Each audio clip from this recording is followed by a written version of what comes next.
Report ಬರಬೇಕು. ಆಗಿದೇನು ಗೊತ್ತಾಗ್ತದೆ. ಇಲ್ಲಿ ಮರ್ಡರ್ ಆಗಿದ್ದು ಸುಳ್ಳೇನಲ್ಲ, ಅದ್ರ ಜೊತೆಗೆ ರೇಪ್ಗಳಾಗಿದ್ದು ಸುಳ್ಳಲ್ಲ ಅನ್ನೋದು ಹೋರಾಟಗಾರರ ವಾದ. ಅದಕ್ಕಾಗಿ ಅವರು ಆ ರಿಪೋರ್ಟ್ FSL ರಿಪೋರ್ಟ್ ಅವ್ರಿಗೆ ಭಾಳ ಮಹತ್ವದ. ಅದರಿಂದ ಈ ಕೇಸಿಗೆ ಒಂದು ಹೊಸ ರೂಪ ಸಿಗ್ಬೋದು ಅಂತೇಳಿ ಈಗೇನೋ ಒಂದು ಬಂದಿದ್ದ ಭೀಮಾಗೆ ನಾವು ಕೊಟ್ಟ ಅದ್ರಾಗೆಲ್ಲ ತನ್ನ ಮೊದಲು ಕೊಟ್ಟಂಥ ಸತ್ಯ ಅಂತ ಹೇಳಿದ, ನಂತರ ಅದು ಸುಳ್ಳು ಅಂತೇಳಿ ಜೈಲಿಗೆ ಹೋಗಿ ಬಿದ್ದು ಬರುತ್ತೆ, ಹೆಸರಿಗೆ ಸಿಕ್ಕಿ ಬರುತ್ತೆ, ಹೊರಗೆ ಬಂದ ಮೇಲೆ ಚೇಂಜ್ ಆದ. ಮತ್ತು ನಂತರ ಈ ಹೋರಾಟಗಾರ ಇದಕ್ಕೆ ಏನಪ್ಪ ಅಂದ್ರೆ ಕಾರಣೀಕರ್ತರು ಅಂತ ಹೇಳಿದ.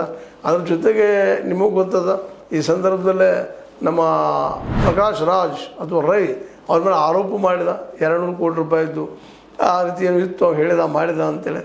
ದೃಢವಾದ ಆರೋಪ ಅಲ್ಲದು, ಇನ್ನೊಂದು ಕೇಳಿದ ಮಾತು. ಅದಕ್ಕೆ ಉತ್ತರನೂ ಕೊಟ್ಟರು, ನಾವು ಮಾಡಿರಪ್ಪ ನೀವು ಎನ್ಕ್ವೈರಿ ಮಾಡ್ರಿ ಅನ್ನಂಗೆ ಅನ್ನುವಂಗೆ.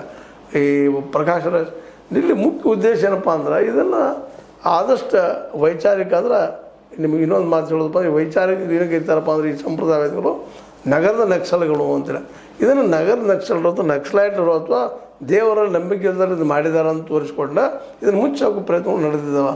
ಆದರೆ ಇಲ್ಲಿ ನಿಮಗೂ ಗೊತ್ತದ ಈ ನಮ್ಮ ಸೌಜನ್ಯ ಹೇಳೋದಾಯ್ತು, ಅದ್ರ ಹಿಂದೆ ಆದಂಥ ವೇದವಲ್ಲಿಯದಾಯಿತು, ಪದ್ಮಲತಾ ಅವ್ರದ್ದಾಯಿತು, ಆಣೆ ಮಾವತಂದಾಯಿತು, ಅವ್ರ ಸಹೋದರಿ ಆಯಿತು, ಇವ್ರದ್ದೆಲ್ಲರೂ ಮಾಡಿದವ್ರು ಯಾರು ಅನ್ನೋದು ಇವತ್ತಿಗೂ ಉತ್ತರ ಸಿಗ್ತಾ ಇಲ್ಲ.